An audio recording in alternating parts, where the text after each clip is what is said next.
It's just so pretty. We had to do some sort of cinematic thing to bring this in.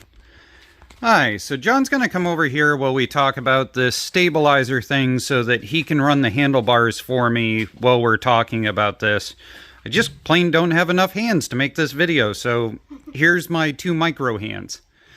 Alright, so this is a stabilizer, and I'm making this video because of the fact that I had to hunt around forever to find out why it is installing 2 bolts took me 2 hours to figure out, because there just was not any write-up on it.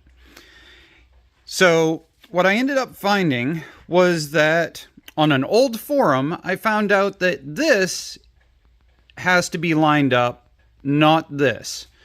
So if you grab a good old-fashioned 90-degree framing square and you stick it right here, this is what needs to line up.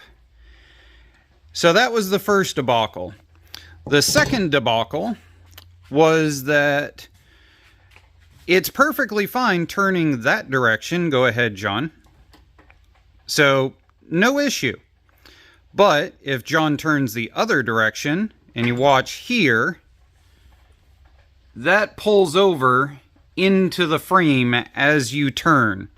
So you actually have to stand it off from the frame in order to be able to have the swing around your center pin. So go back and forth once or twice, John. There we are.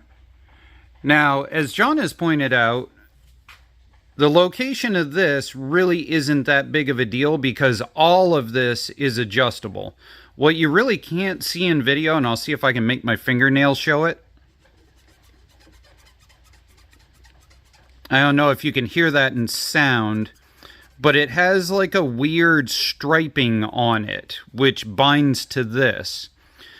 So right now, actually, it turns more to the left than it turns to the right in the current setup, because I don't quite have this centered appropriately.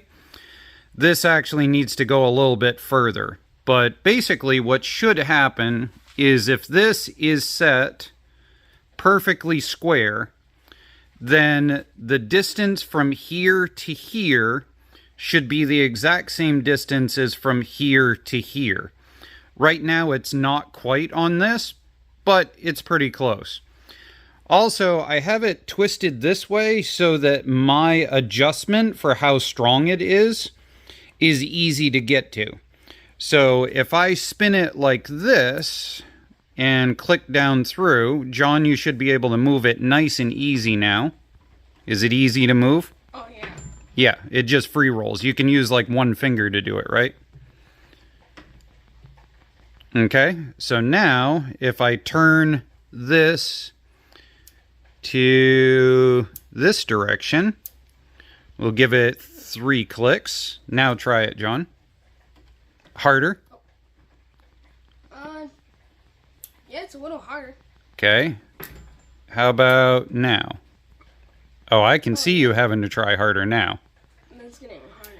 Okay, and we'll put it to, I think it's 10 clicks if I remember right is the full setting. There it goes. Now try.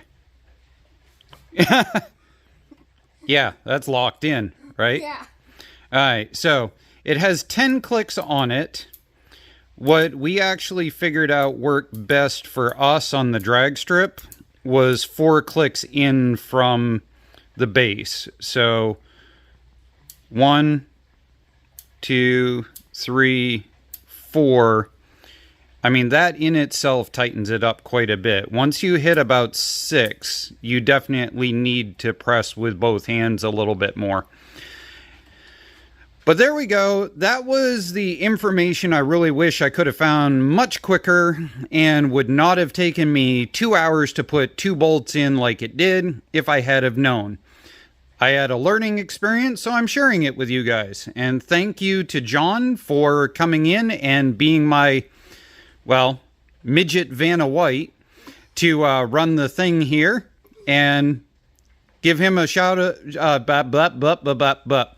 Man, I need more coffee. Say bye-bye.